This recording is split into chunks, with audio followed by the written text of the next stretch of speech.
Si yo ocupo la inteligencia artificial como una herramienta de reemplazo, voy a generar una reputación donde el talento de verdad no va a querer trabajar contigo. La tecnología va a 100.000 kilómetros por hora más rápido de la capacidad que tenemos de regularla, controlarla o verificar si es que es de buen origen.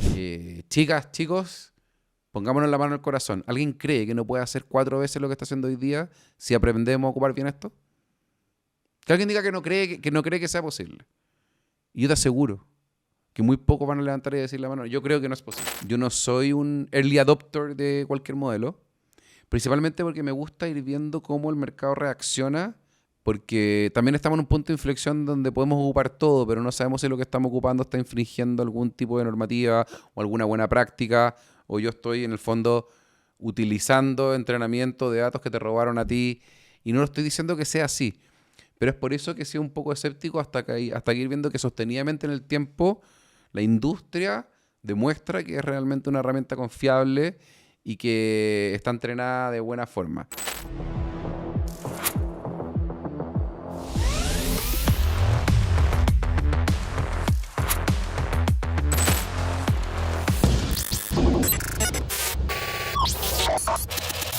Hola a todos y bienvenidos a un nuevo capítulo de No Tan Humanos. Yo soy Vicente Rothman, ingeniero de software y host de este programa. Para el capítulo de hoy tenemos como invitado a Andrés Avnetvandt.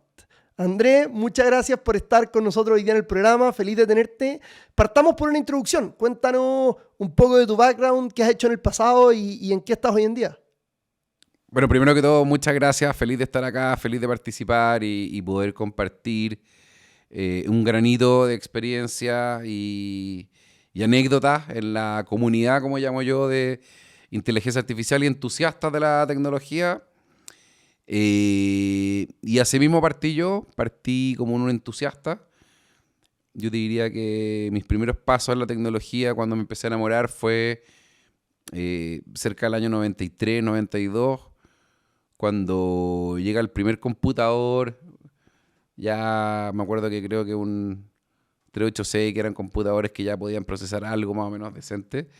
Y ahí me di cuenta el poder que tenía poder conectarse con la tecnología. Y desde ahí siempre estuve como bien enamorado de la tecnología. Poca formalidad, mucho trabajo autodidacta. Pero pasaron los años y finalmente, independiente de lo que estudié, siempre decidí que quería trabajar en tecnología. Por suerte pude entrar en ese momento a trabajar en lo que para mí era el estándar de tecnología, que era IBM. Y ahí pude conocer lo que era el mundo y la visión de que el mundo está interconectado. Está interconectado por internet, por dispositivos, por sensores, por aplicaciones empresariales, por obviamente aplicaciones C2C.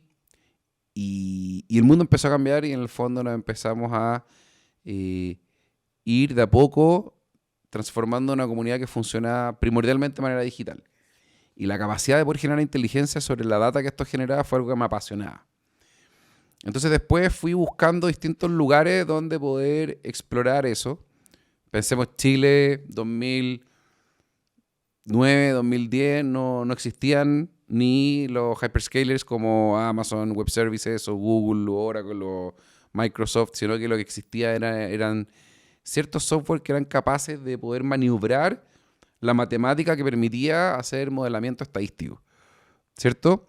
Que es como un hermano un poco primitivo de lo que es inteligencia artificial, pero eso lo que te permitía era poder aprender, y yo quizás soy de la generación que tuvo que aprender a entender un problema de negocio, qué datos tenías ese negocio y cómo ocupar eso en ingeniería reversa para traducirlo en inteligencia.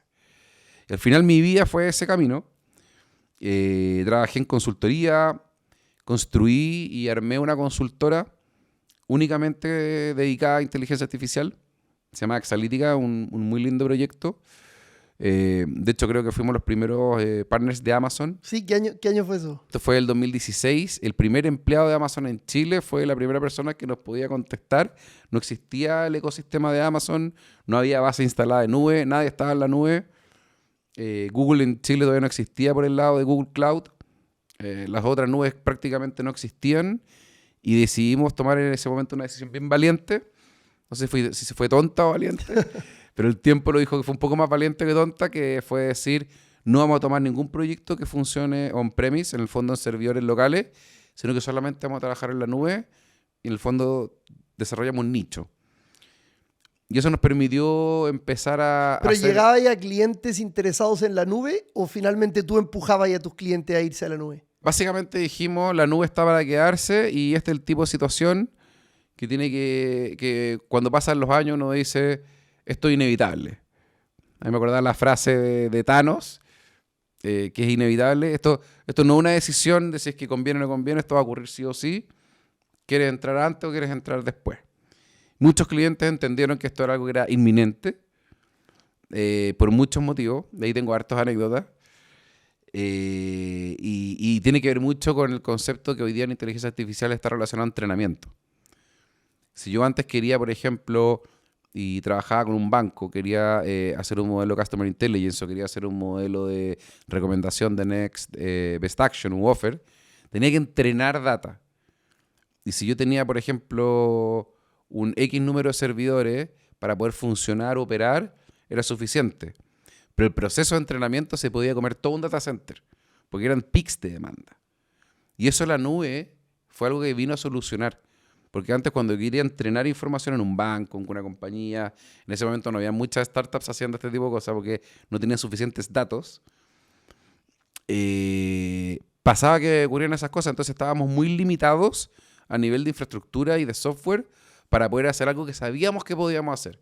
Entonces estábamos esperando que fuera, en el fondo, creciendo la tecnología para poder construirlo. Y cuando aparece la nube, yo digo, ahora voy a emprender. Ahora este es mi momento y armamos una boutique con unos ex compañeros con perfil de estadística, matemática, desarrollo de software. Y esa boutique se dedicó básicamente a llegar a clientes en toda Latinoamérica que les dijimos, hoy hay que competir en otra cancha. Trabajamos en retail, trabajamos en media.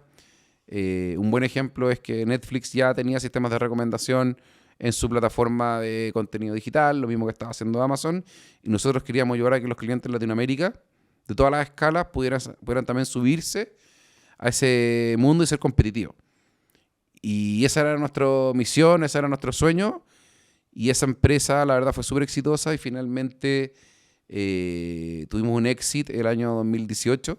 Duró poquito, fue lindo, pero nuestro éxito fue nuestro propio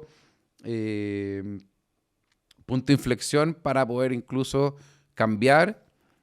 Ahí como emprendedor tuve que tomar la decisión de qué me conviene, seguir solo o escalar. Como había tan poco conocimiento en el mercado, preferí colgarme de una fuente de mucho conocimiento que es una consultora global y finalmente nos adquiere Deloitte Canadá el año 2018. Y ahí llegamos a básicamente poner la bandera de Advanced Analytics a nivel enterprise, a nivel gran escala en Chile y algunos otros países de Sudamérica. También trabajamos con Canadá y armamos equipo. Y ahí tenemos miles de historias de clientes que hoy día tienen un área de analytics porque empezaron a trabajar con nosotros.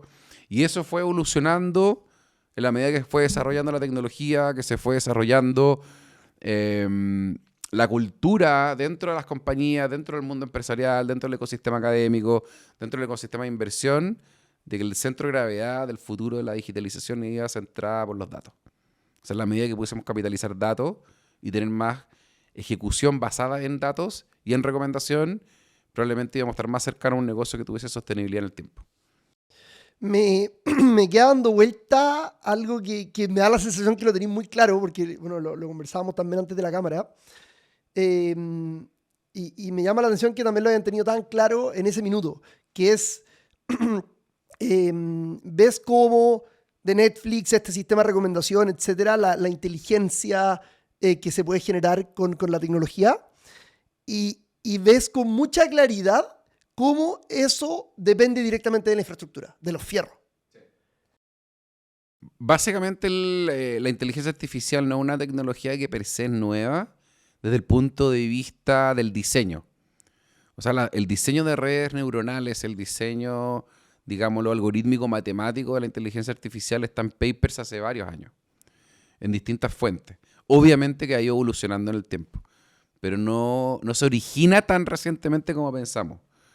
lo que nos permite hoy día estar ya en una era donde podemos realmente hacer inteligencia artificial y que haya nacido la inteligencia artificial generativa, está directamente ligado con la curva de evolución. Son dos curvas que son importantes. Uno, la curva de performance, que ya quebró la ley de Moore, de las capacidades de hardware o de GPUs, donde ahí fue muy visionario NVIDIA porque se basó en Graphic Processing Units más que en CPU. Eso fue porque estaban enfocados en videojuegos. Sí. Es un poco un accidente. Yo no sé si fue meramente un accidente, pero por lo menos el foco en ese momento partió por videojuegos, pero terminó siendo el corazón de la inteligencia artificial como la conocemos hoy día a nivel de hardware. Entonces, cuando esa curva empieza a evolucionar... Pero la curva de Moore, lo que pasó finalmente, porque lo que entiendo es que la cantidad de transistores en el mundo se duplica cada año, ¿sabes? Sí. Y lo quebró te refiere a que hoy día es más acelerado que eso. Wow. Entonces, en el fondo, quebró una curva que era ya súper agresiva y esto permitió también poder... ¿Tenía idea cuándo se quebró? ¿Mm? ¿Tenía idea cuándo se quebró? No tengo el dato del momento exacto, pero creo que tiene que haber sido un quiebre. Yo creo que el punto de inflexión tiene que haber sido en los últimos 36 meses, aprox, cuando ya las nuevas liberaciones de NVIDIA quiebran un poco el nivel de performance y se autosuperan casi cada 6 meses. Uno ya tiene un release de hardware que te permite performar casi al doble, triple o varias veces o 10 por... NVIDIA ha sido más importante en el gran ganador, lo que estamos viviendo, pero más que ganador responsable, ¿es más responsable NVIDIA de lo que estamos viviendo que OpenAI, por ejemplo? No. Yo creo que esto como buen concepto de ecosistema es multifactorial. Yo creo que se van dando ciertas condiciones que la gente que está involucrada en los ecosistemas, por eso es tan importante estar metido, realmente conectado en el ecosistema y participar de podcasts como este y escuchar, es porque cada actor aporta algo y existe alguna mente que conecta los dots y dice este es el momento, y dado que existe este momento, dado que hay hardware que puede performar, creo que lo puedo hacer, tengo el equipo, levanto capital y puedo ejecutar algo como OpenAI. Creo que no es solamente dado porque ahora estamos, se generó ya como un punto de inflexión, ¿cierto? Se pasó cierto umbral, listo, ahora podemos hacerlo. Yo creo que se fueron dando las cosas de manera natural y cuando se vio que el hardware permitía, y ahí vuelvo al tema de las curvas, aumenta la capacidad de las GPUs, pero al mismo tiempo decrece el costo de entrenamiento, el costo de fine-tuning, el costo de ¿cómo se llama?, identificación de tokens. Cuando eso va decreciendo, se empieza a democratizar el acceso al ecosistema de desarrollo, al ecosistema académico, y se puede comenzar a ejecutar a escala. Antes era muy prototipar, testear, que es un poco lo que pasa hoy día con quantum computing. Si bien existen ejercicios, no está a escala. No está preparada esa tecnología para escalar transversalmente el planeta, ¿cierto? Entonces, es como un poco lo que está ocurriendo con inteligencia artificial hoy. Se libera cuando ya puede entrar a escala. Y eso sí está relacionado con NVIDIA. Y finalmente eso abre un universo de posibilidades, ¿ya?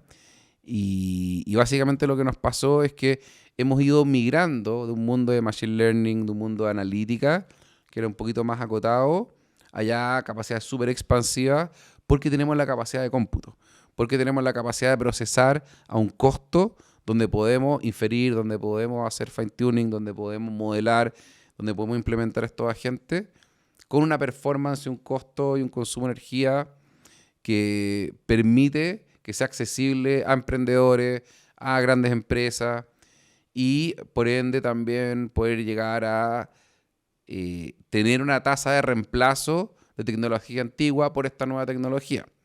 Ejemplo, si uno se va a la industria de energía, hay energías que son súper innovadoras, pero que todavía no demuestran la capacidad de ser más eficientes a nivel de costo o performance que otras, y por eso que todavía no están para quedarse, como por ejemplo el hidrógeno verde, que es como súper, está súper de moda estos días, pero todavía no hay una casuística potente que demuestre que viene a reemplazar algo porque todavía no es costo eficiente. Y pasa lo mismo un poco con la tecnología a nivel de infraestructura. Y por eso el gran ganador ha sido Nvidia. De hecho, tengo una anécdota bien entretenida que me gusta comentarlo. El día que sale ChatGPT, ¿ya? Yo humildemente, había comprado un par de acciones de Netflix. Poquitas. Así como para jugar un poco. Y me fue mal, po. Me fue mal. No le apunté a la tesis. Entonces dije, y sale ChatGPT, y uno que ha estado metido en el mundo de analítica, en el mundo de inteligencia artificial, sabe cuánta capacidad de procesamiento chupa el entrenamiento. O sea, procesar, storage, eso es algo que si tú te vas a una lista de precios de un cloud provider, es poquito. Eso ahí no está el real money, ¿cierto? El peso pesado está en procesar y entrenar grandes volúmenes de datos, meterle analítica, meterle inteligencia, vectorizar, correlacionar, entrenar, pasarlo por red, volver a hacerlo, fine-tunear. Y eso,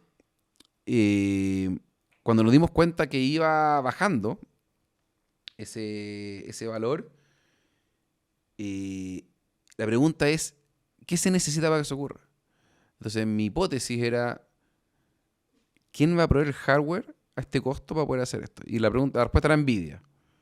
¿Qué otra competencia tiene hoy día a ese nivel de performance costo? Nadie.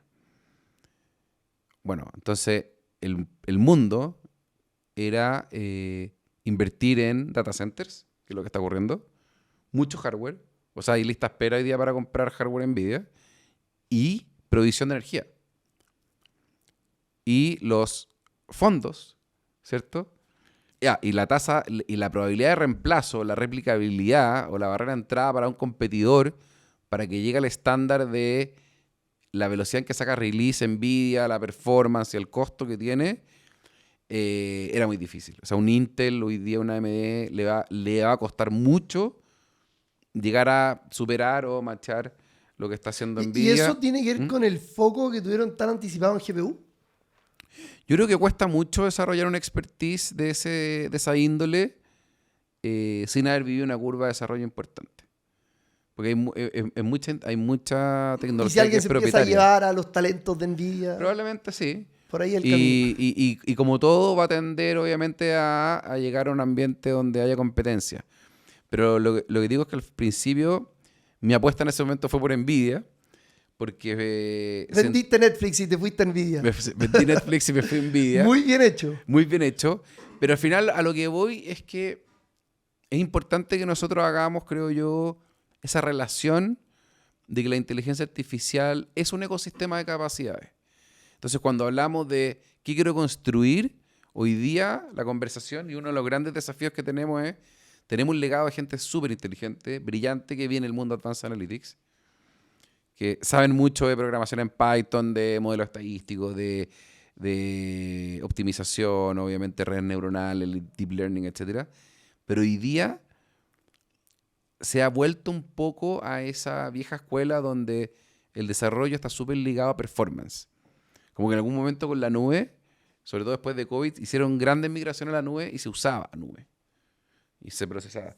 Pero la sensibilidad de cuánto impacta esto en performance, en costo de entrenamiento, en cuánta energía consume, es algo que ha vuelto al centro de la conversación para que la inteligencia artificial realmente sea eficiente. Entonces, últimamente a mí me tocaba trabajar más con startups sí, pero también con grandes compañías.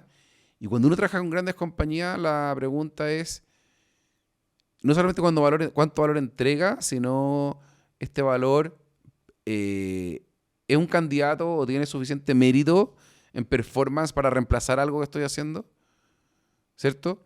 Entonces ahí la dimensión de hardware, de infraestructura, es una variable súper importante en el costo y en la posibilidad de escalar.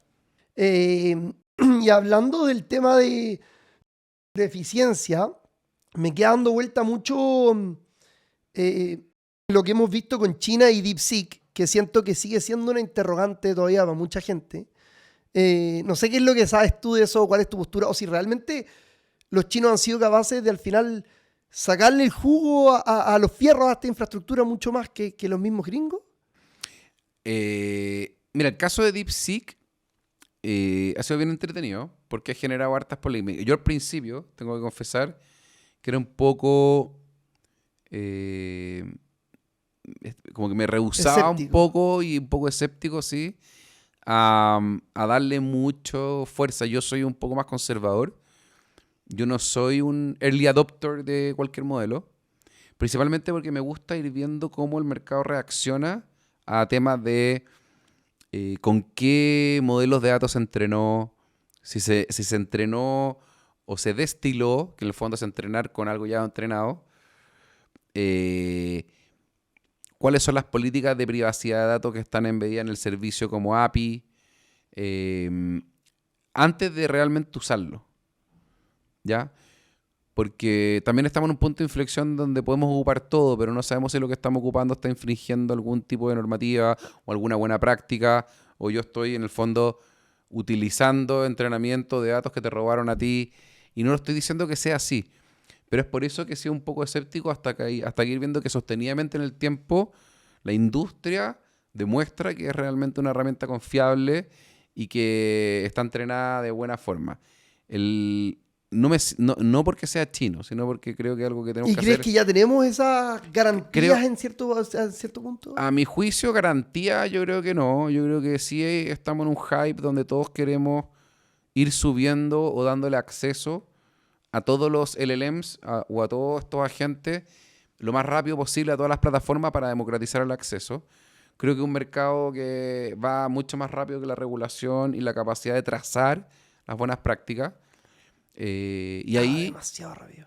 va demasiado rápido. Entonces, es uno de los grandes desafíos es que la tecnología va a 100.000 kilómetros por hora más rápido de la capacidad que tenemos de regularla, controlarla, verificar si es que es de buen origen. Entonces, en el caso de DeepSeek, por eso yo soy un poquito más cauteloso. Antes de ir a probarlo al tiro, antes de meterlo en mi máquina, antes de bajarlo y correrlo, por ejemplo, o implementarlo dentro de un ambiente de tercero y no conectarme directo con API, eh, pues solamente por probarlo, no sé si es necesario porque el uso que yo le doy a las otras herramientas que ya están más validadas no, no me ha hecho tener ese sentido de urgencia porque prefiero ir filtrando, porque a veces el tiempo te dice, ¿ya?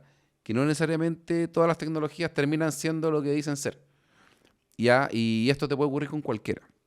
Entonces, lo que yo sí creo es que, y ahí quizás soy un poquito más old school y menos pirata, en ese sentido, menos como desarrollador pirata, como más startupero, es que creo que los hyperscalers, las nubes grandes, en el fondo, sí tienen un rol de dar como un sello garantía para que todo el ecosistema de gente que está interesada, que desarrolla, tenga un quality check, un ethical check y un security check de lo que está ocupando, está entrenado y se puede usar con parámetros adecuados, aun cuando existen comunidades como Hugging Face u otras donde yo puedo bajar modelos e implementarlos localmente, que es la lógica, pero DeepSeek es uno, mañana va a salir otro y nos vamos a tener que ir acostumbrando a que esto es un ecosistema que se va a ir hiperdiversificando y que posteriormente el valor va a estar en una capa arriba del LLM en sí y que probablemente incluso se puede hasta comoditizar cada LLM.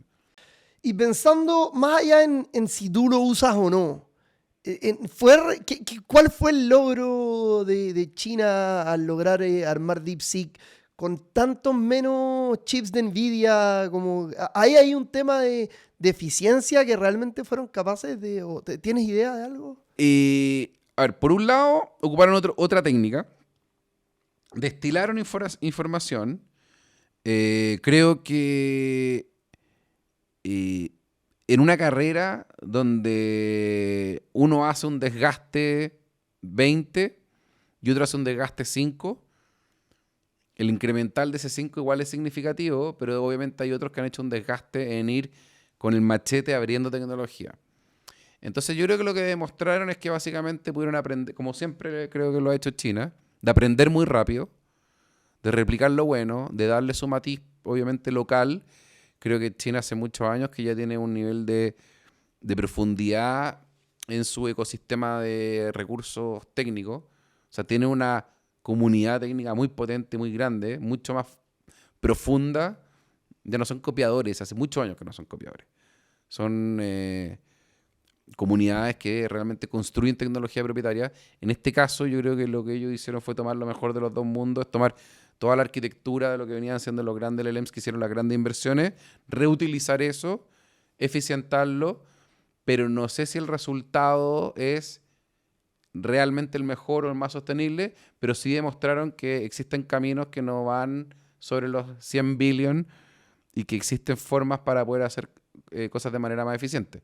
Lo cual lo único que demuestra es que volvemos siempre a la conversación de que la curva de costo por performance es decreciente. Y es decreciente y eso se ve en la energía solar, se ve en el costo de poder tener un output por un LLM o por un token. Entonces todas esas curvas lo único que demuestra es que se van repitiendo. O sea, si yo transpongo un gráfico que vea la curva de costos de una secuenciación en los últimos 20 años, ¿ya? O del costo de un kilowatt de energía solar, o el costo de un token entrenado en inteligencia artificial, te das cuenta que esas curvas son muy parecidas. Y eso es justamente son las tecnologías que se van a ir masificando. Y de hecho el otro día una persona que respeto mucho como piensa, hablaba sobre GPT. Y que GPT es también una sigla que significa General Purpose Technology. Y que en el fondo es como blockchain, internet. En su momento también la electricidad se transformó casi en un concepto de General Purpose Technology, que es algo que está presente o embedido en todo lo que hacemos. Y es de uso general. Y yo creo que cuando eso empieza a ocurrir, que todas estas tecnologías se transforman en una tecnología de uso general, se generan los incentivos en todos los ecosistemas, académicos, manufactureros, para poder hacer que esta curva se haga aún más agresiva. Y el valor agregado lo ponen las empresas, lo ponen las personas con su uso, con su creatividad y el ecosistema de emprendimiento, por supuesto. Oye, Andrés, voy a volver bien para atrás en la conversación. Nos empezamos a desviar mucho en toda la parte más técnica y me gustaría volver un poco a tu carrera. Quedamos en que te había comprado Deloitte y sí. ¿Qué hiciste en Deloitte? ¿Con qué seguiste después? A ver, lo más lindo, yo te diría, es que armamos una boutique con una visión donde la verdad, después de la guerra son todos generales, pero en el momento dijimos, ojalá que le achuntemos a lo que estamos haciendo. A la apuesta por cloud. A la apuesta por 100% cloud, un poco como cabrón en ese momento de decirle al cliente que no, yo no voy a hacer nada en un servidor, en un momento que todo el mundo tenía todos los servidores. Entonces, una linda experiencia de que a veces ser firme con un ángulo puede ser riesgoso, pero también te diferencia rápidamente. En este caso creo que nuestro rational, nuestra lógica, tenía un sustento. Al principio fue más difícil y después se fue abriendo y el timing nos ayudó. Porque a veces uno tiene muy buena idea y todo anda bien, pero el timing no te ayuda. En este caso el timing nos ayudó. Y cuando nos compraron, básicamente nuestro anhelo era poder ganar un poquito más de profundidad y ganar escala. Y creo que eso se cumplió. Y de hecho hay muchos líderes hoy día en el ecosistema de inteligencia artificial y de tecnología que son parte de esa, como dicen acá, las mafias, de gente que trabajó en ese grupo.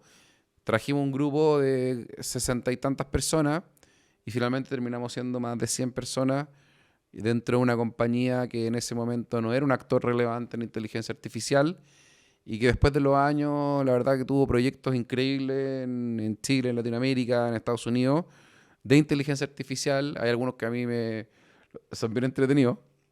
De hecho, hay una anécdota bien chistosa que me tocó. Cuéntala. Y la verdad, sí, no, se lo voy a contar seguro. Dale. Y ahorita que como es temprano, no estoy censurado todavía, ¿no? Ya. No, muy bueno. Y básicamente me quedo con que lo más lindo fue que Chile necesita gente capacitada y ese grupo de Exalítica y esa camada formó mucha gente. Entonces, hoy día hay 100 personas o más que tienen un background que permite ayudar a un ecosistema completo y que en ese momento, si no, quizás hubiesen trabajado en áreas mucho más alejadas de esto y que hoy día están dentro del mundo de inteligencia artificial, porque hubo un grupo de personas que dijo, empujemos esto, y eso ayudó a que compañías crecieran en eso. Formamos áreas de analytics de empresas que hoy día son holdings multinacionales, que en ese momento no tenían nada. Parte del sistema de recomendación que hoy día tiene Disney fue desarrollado por el equipo de nosotros que lo hizo en ese momento en Fox, que después Disney adquirió Fox. Pero es lindo ver de que tecnología chilena con un grupo de gente que en ese momento no tenía nada, sino que una idea formó un ecosistema de personas que hoy día tienen conocimiento, en empresas que hoy día pudieron estar más preparadas para poder evolucionar gracias a esto. Yo diría que eso fue como la gran misión de lo que fue ese grupo de Exalítica. Y la anécdota que me gustó fue que nosotros teníamos un grupo de personas que trajimos de una empresa que eran especialistas en geoestadística. En el fondo, todo lo que tenía que ver con georreferenciación, optimización por ubicaciones, demanda, etcétera. Y un día nos llaman del gobierno de Toronto. Ya. Y Toronto o de Canadá, y en ese momento dijeron, mira, se acaba de regular la industria del cannabis. ¿Ya? ¿Ok? Obviamente, varios consultores estaban interesados en participar del proyecto porque era entretenido. Para ellos era más entretenido trabajar en eso que en un proyecto en un banco, probablemente. Entonces, el proyecto consistía en que había que tomar toda la data geoestadística de Toronto, cruzarla con ciertas variables regulatorias y con ciertos inputs que te permitían estimar dónde había mejor flujo y demanda potencial para ubicaciones comerciales para poder asignar los dispensarios de cannabis. Entonces nosotros hicimos un modelo, qué sé yo, dijeron, porque tienen que Pero estar... te llamaron del gobierno, o sea, esta era una iniciativa del gobierno. Como ¿pública? yo trabajaba en Deloitte y yo estaba conectado con Deloitte Canadá, ya Deloitte en ese momento hizo un proyecto con, como con la gobernación de Toronto. O sea, estos dispensarios iban a ser dispensarios públicos. Esto es como Uruguay o esto es como otros países donde está regulado. No está regulado, pero los dispensarios los hace, son públicos. No, los dispensarios tienen que tener un permiso. Y ese permiso tiene que cumplir con ciertas variables, ¿cierto? Y esas variables tienen que ver con ciertos aspectos regulatorios. Entonces, los lugares que tienen una potencial patente para que en eso, tienen que cumplir con ciertos hitos y además que tenga que tener una demanda adecuada porque en el fondo querían regular esto, pero también generan, todo el profit de eso genera también un impacto en la economía. O sea, perdón, en la comunidad. Que es parte de por qué se regula, es porque las utilidades de eso también van a la comunidad muchas veces y genera un incentivo en que obviamente se salga del lado de la criminalidad, etcétera. Cuento corto, hicimos la recomendación y como un año y tanto después, volví y llega una persona y me dice, oye, ese proyecto fue súper exitoso, etcétera. ¿Tú alguna vez lo has ido a conocer? Yo le dije, no, pues vamos. Y fui a un dispensario pues, a conocerlo, que era el que quedaba cerca del hotel, cerca de la oficina. Y dije, oye, qué choro. Y me decía, mira, elegimos este porque, si te fijas, ya estaba a tantos kilómetros de un colegio, tiene que estar a tanto de sistema público, este edificio tiene las siguientes regulaciones por sanidad, y estas son las variables que nosotros metíamos en el modelo, y como, hablando un poco de eso. Bueno, y al final entro y era una cafetería increíble, como estar en Austria, y arriba tenía, obviamente, la tienda donde vendían todo. Pero yo me comí ¿cómo se llama? Abajo en la cafetería me comí un brownie. Un Danish. Y obviamente, yo nunca había escuchado de un Danish que tuviese nada. Entonces me comí un Danish con un café. Entonces subimos, qué sé yo, y después dijeron, no, íbamos a comer algo. Y dije, no, yo ya me comí un Danish. Me dijo, ¿cómo? ¿Te comiste un Danish? Y me dijo, no, tú no podías comer nada acá. ¿Cómo? Le digo, es que acá todo tiene THC. Y dije, mentira. Entonces mi reunión de trabajo terminó en que yo tuve que, ¿cómo se llama? Tuve que levantar la mano, tuve que acusar lesión porque quedé borrado porque me comí un Danish por accidente y desaparecí de mi reunión de Toronto. Así que fue muy entretenido ir a visitar mi proyecto, ¿cachai?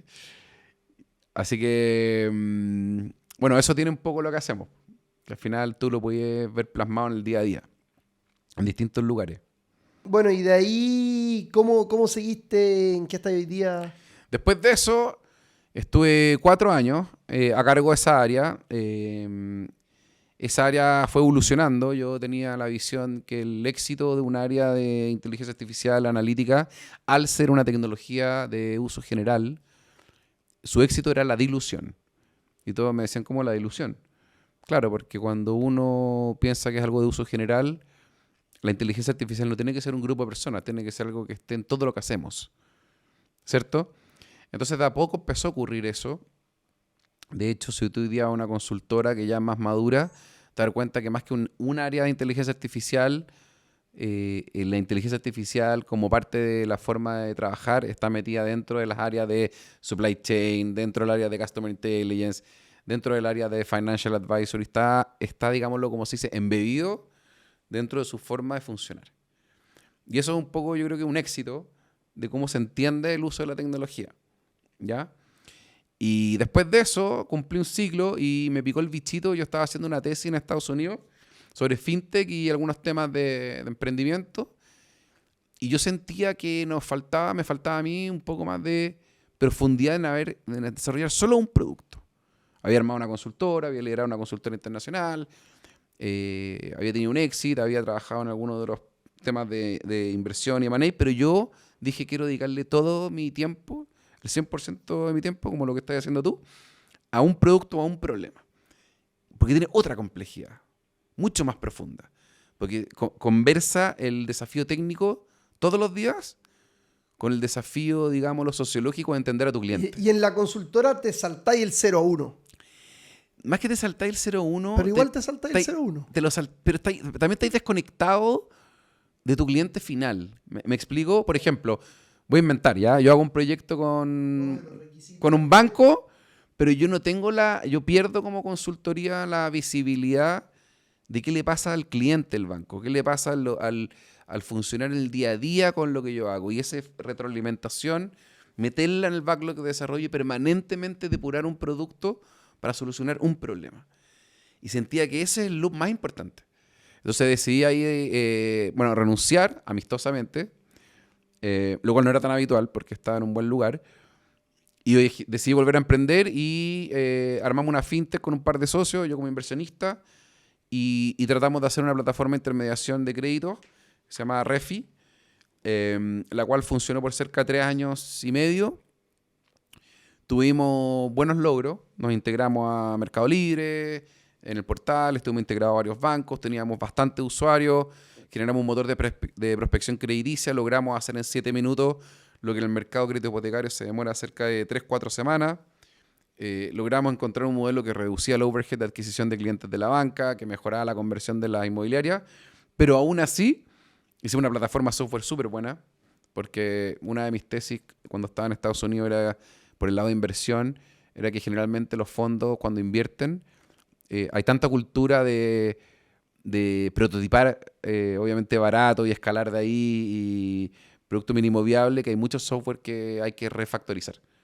Entonces muchas veces de cada $10 que uno invierte como inversionista, como 6 tienen que ir a corregir y 4 van a crecimiento o 5 van a corregir o reconstruir código y reconstruir plataforma y 5 van a crecimiento. Entonces nosotros dijimos gastémonos un poco más en hacer una plataforma más sólida al principio y construimos una buena plataforma, pero finalmente el mercado no terminó convirtiendo como nosotros necesitábamos y fuimos cerrando.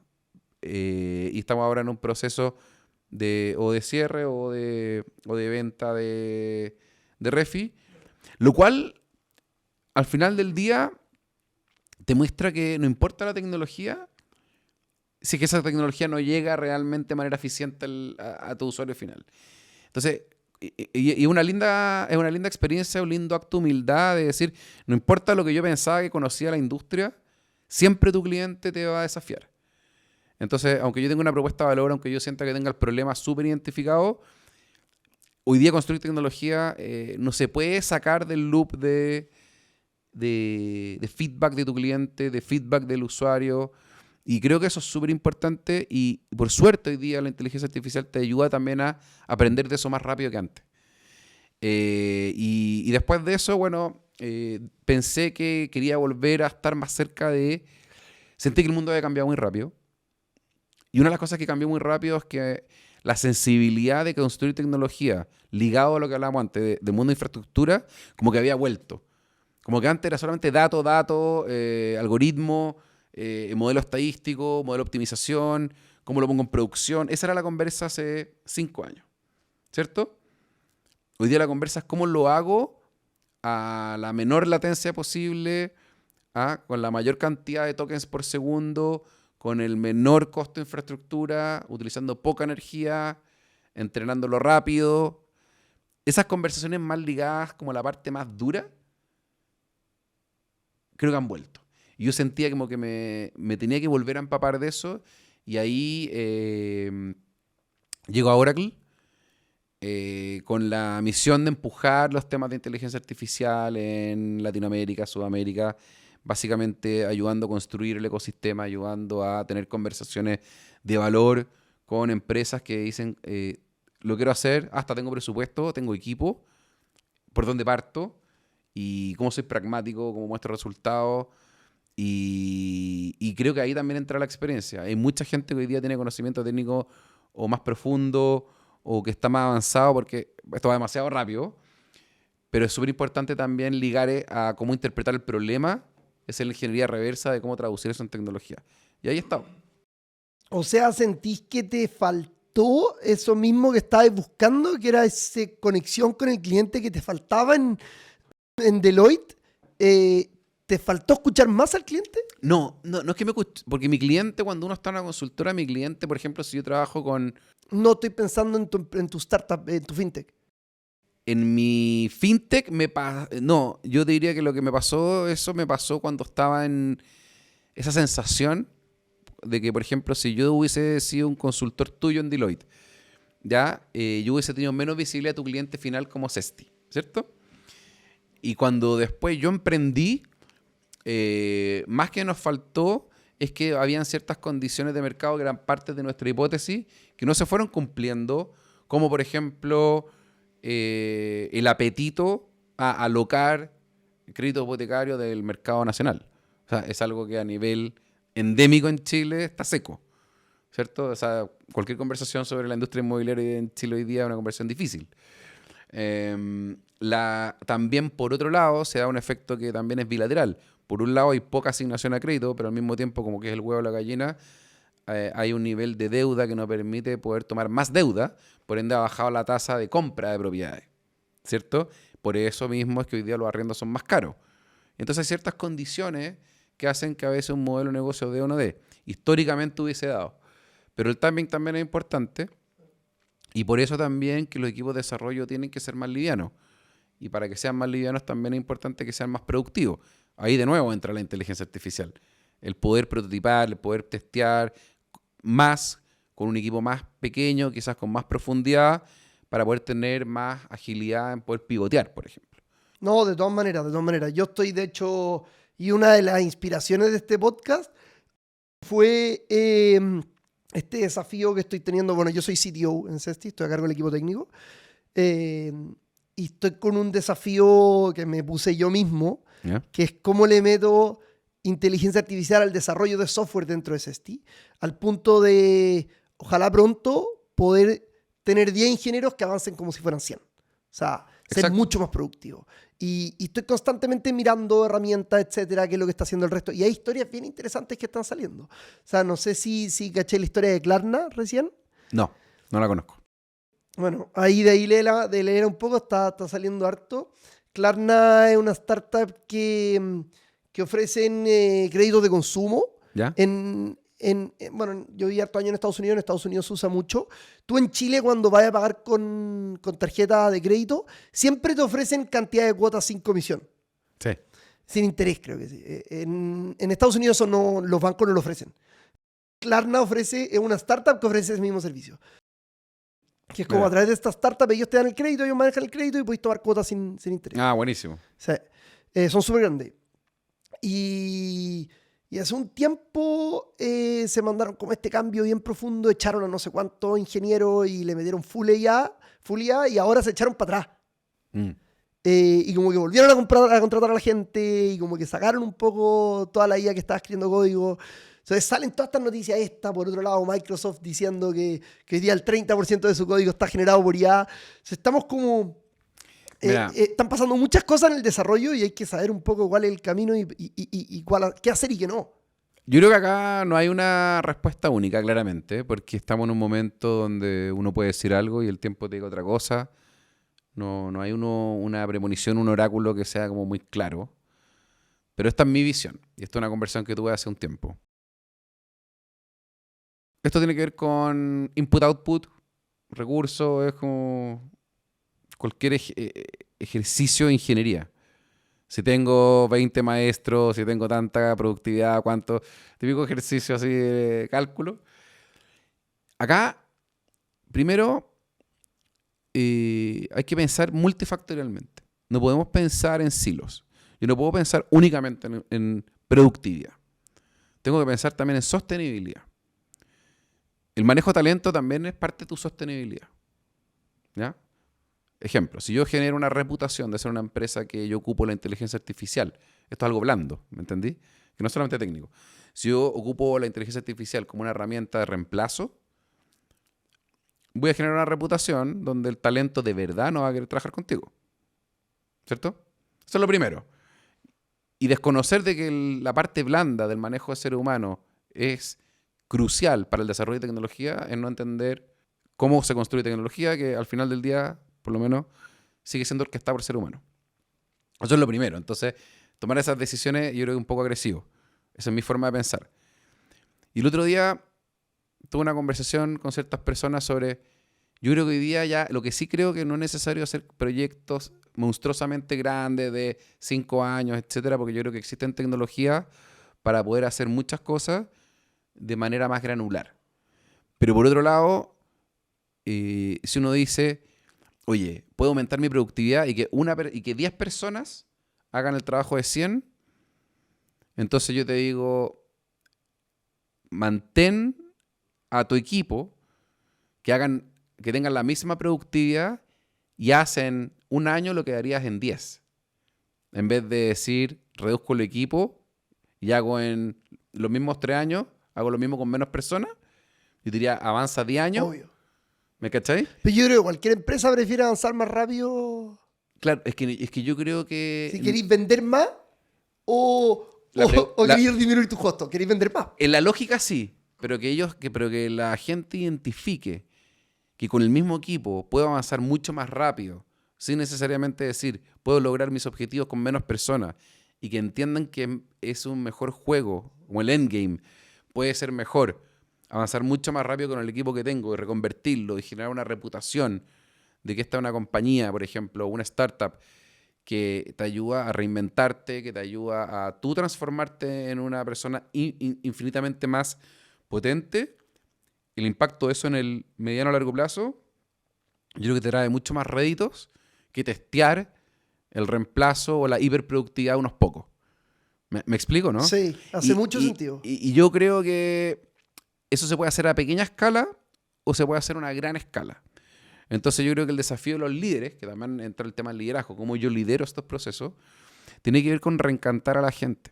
El otro día también hablaba, hoy día existe tanta capacidad de ser autónomo con las herramientas de inteligencia artificial, que yo decía, alguna vez, por ejemplo, imagínate que yo soy voy a poner 2 ejemplos, una startup levanta 10 millones de dólares y tengo una empresa que tiene bastante presupuesto. Y yo quiero pivotear o quiero desarrollar unidades de negocio. ¿Alguna vez alguien ha pensado en decir que alguien presente un proyecto que ya esté prototipado, etcétera, porque lo puedo hacer solo? Y yo le meto capital a las ideas que tengan mayor probabilidad de escalar con el equipo que tengo. Entonces yo transformo a todos en como intrapreneurs en vez de tener solamente backlog de desarrollo, etcétera. Lo que pasa es que la startup que levantó 10 millones los levantó con una idea, con un proyecto que vendió. Entonces, en teoría, ya hay un plan. Hay un plan. Y ese plan puede tener distintos features y puede tener... Esto puede aplicar a todo. ¿Ya? Pero me encanta el concepto porque al final hacía todo el equipo parte de... Todos pueden ser creadores. Todos owners. Si al final es como tú orquestas ese crecimiento. Entonces, por ejemplo, estaba teniendo una conversación y me preguntaban, Andrés, bueno, ¿qué harías tú con un equipo de tales características? Yo diría lo primero sería tener una conversación como de camarín, como me gusta a mí el concepto, y decir, a ver, chicas, chicos, pongámonos la mano en el corazón. ¿Alguien cree que no puede hacer 4 veces lo que está haciendo hoy día si aprendemos a ocupar bien esto? Que alguien diga que no cree que sea posible. Y yo te aseguro que muy pocos van a levantar y decir la mano. Yo creo que no es posible. Nadie se atreve a decir eso. ¿Pero tú crees que alguien en verdad piensa que no es posible? Si lo sabe ocupar bien. Yo creo que quizás hay ciertas pegas en las que podría ser más deceptivo. Estoy hablando de un equipo de desarrollo puntualmente, ¿ya? No como cualquier ámbito de la empresa. Pero si tú tienes un equipo de gente que está dedicado a datos, tecnología, etcétera, que tú le digas, ¿crees tú que puedes hacer más, mucho más, con los mismos recursos que tenemos hoy día? Y lo más probable, y yo te ayudo, yo te lo enseño, pero tú manejando esto súper bien, ¿crees tú que puedes hacer 3, 4 veces lo que estás haciendo hoy día? Te vas a decir, yo creo que sí. Pero es que no me atrevo, no lo he hecho, no aprendí. Ya, ese es otro problema. Ese es otro problema. Entonces, cuando tú reconoces eso, cambia todo. Porque entonces uno puede llegar a un acuerdo y decir, hagámoslo, démosle. No un día para otro. No un día para otro. Pero podemos hacerlo. Y el que lo haga, imagínate yo agarro una compañía chilena. Elige un nombre de una empresa en la que queráis. Que te guste, cualquiera. ¿Ah? No sé, Cencosud. Ya, imagínate, Cencosud. Tú agarras Cencosud.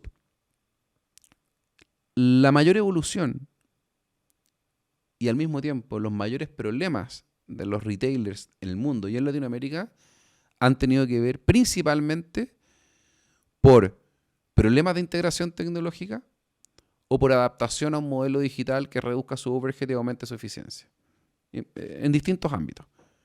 Precio, fulfillment, última milla, profundidad en el entendimiento de su cliente, experiencia usuaria, bla, bla, bla, bla, tecnología.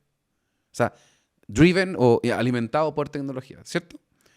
Entonces, si una empresa, tú tomaste como ejemplo Cencosud, con todo el potencial y con todo el expertise que tienen sobre lo más importante que es su cliente, si tú lo puedes estimular con tecnología y con el tremendo equipo que tienen y puedes hacer que ellos profundicen, ¿cierto?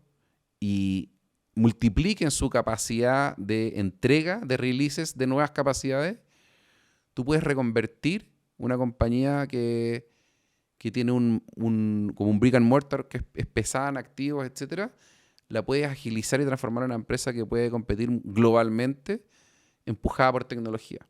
Porque le das músculos y le das una velocidad con una tasa de evolución que es completamente y radicalmente diferenciadora de cualquier otro competidor. Si tú logras convencer a ese equipo de que se puede hacer 4 veces lo que se hace hoy por la mitad, porque también hay cosas que los grandes proyectos de implementación, en vez de ya hacer proyectos de $70 millones, uno puede hacer un proyecto de $20 millones, a esa escala de compañía de ese tipo. Y hay cosas que no se pueden acelerar también. Y hay cosas que no. Y lo otro, y eso creo que es una oportunidad maravillosa, porque creo que vuelve a empoderar a los equipos locales. Vuelve a empoderar la experimentación a bajo costo. La clave acá para la empresa, para implementar ya, y me hace mucho sentido lo que estoy diciendo, está en los recursos humanos, en el liderazgo, en empujar a la gente y en que la misma gente de la empresa tenga un incentivo o un empuje para ir probando estas tecnologías, porque la verdad es que están al alcance de la mano de todos. Y hoy día el gran desafío, lo que me ha tocado ver a mí en distintos países en la región, no tiene que ver con la tecnología. Tiene que ver con cómo yo logro generar una estructura de gobierno que suena medio old school, pero es súper importante. Cómo yo genero una estructura de gobierno, puede ser, el gobierno tiene que ver cómo yo le doy, en el fondo, un governance, cómo yo le doy una estructura y le doy un sentido y una jerarquía y un proceso a algo, ¿cierto? Entonces, esto puede ocurrir en una startup de 20 personas o puede ocurrir en una gran compañía. Cuando yo le doy un gobierno que diga, identifica un problema o una oportunidad. Hay un profesor de Harvard, Mike Tushman, que habla sobre opportunity gaps y performance gaps. Si uno identifica estos gaps de performance de tu operación o una oportunidad de mercado y soy capaz de traducirla, ¿cierto?, en una oportunidad. Y eso pasa por un filtro. Identifico esto, lo valorizo, veo la oportunidad, veo los datos disponibles, lo puedo construir y lo puedo eso replicar en valor rápidamente. Eso es clave. Y eso tiene que ver con una orquestación de personas.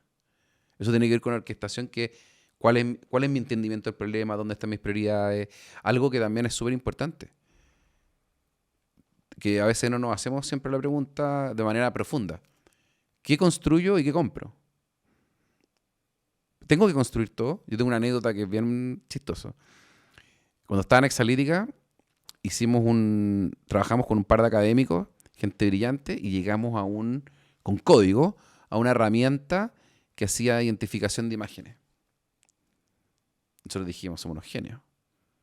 Creo que a los 3 días, Google saca la API de identificación de imágenes.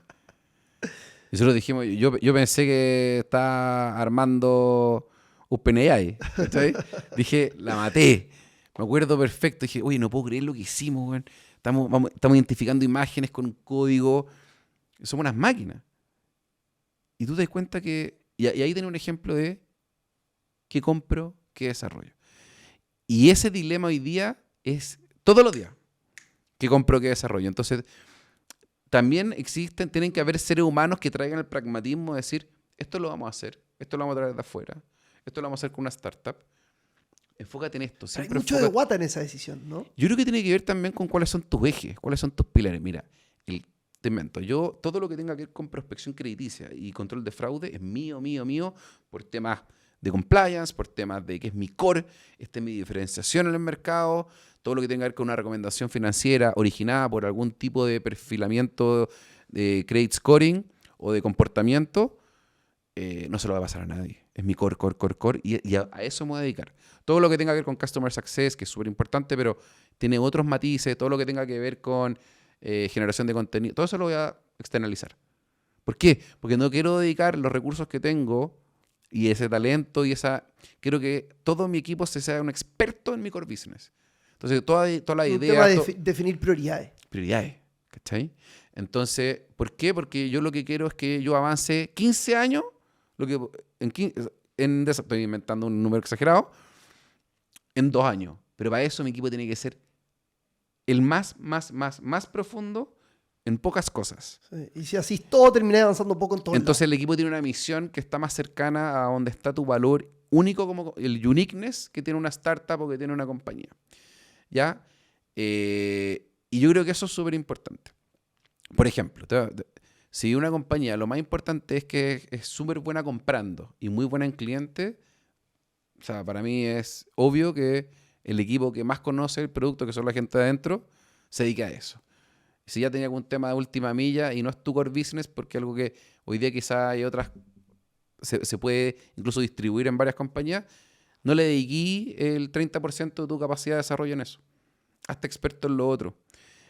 Modulariza. Entonces, todas esas decisiones tienen que ver con cuál es tu estrategia, dónde eres bueno, dónde quieres jugar, por qué quieres jugar ahí, dónde te quieres diferenciar. Y esas son decisiones humanas. Y esas decisiones humanas decantan en priorizar recursos y relaciones de un ecosistema que después decantan en tecnología. Pero el ser humano está al centro siempre. Me hace mucho sentido. Gracias por esta asesoría. Obvio. No. Son opiniones. Bueno, para no quitarte más tiempo, muchas gracias, Andrés. La verdad, yo lo pasé muy bien en la conversación. Feliz de haberte tenido acá. A ti, pues, gracias. Una última pregunta, en verdad, antes Obvio. de irnos yendo. Si nos quisieras recomendar algún libro o algún documental, película, podcast. A mí, mira, buena pregunta. Me he leído hartos libros últimamente. Yo sé que es medio como cliché, pero me gustó mucho el último libro de Yuval Noah Harari. Nexus. Sí, me gustó porque su visión sobre lo que es la información, sobre todo en tiempos donde tenemos data, que la forma en que interpretamos la data no constituye verdad solamente por ser un antecedente. Y eso aplica a todo. O sea, no porque tengamos información de un cliente estamos reflejando la verdad de ese cliente. No porque estemos viendo una noticia estamos viendo la verdad de esa noticia. La información no constituye hechos. Y cuando entendemos eso, también está la obligación de nosotros, de pasar por un sedazo de calidad de qué información estamos capturando, a quién queremos atender o qué proceso queremos atender con esa información. Y creo que ese libro lo aborda bien. Y película, y a mí me gusta mucho siempre volver a Ready Player One, porque creo que Ready Player One